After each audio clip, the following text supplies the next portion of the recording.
சங்கத்தில் பாடாத கவிதை அங்கத்தில் யார் தந்தது?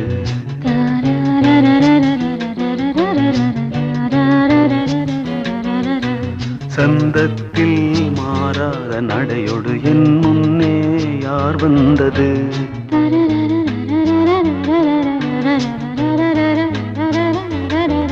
தமிழ் சங்கத்தில் பாடாத கவிதை அங்கத்தில் யார் தந்தது?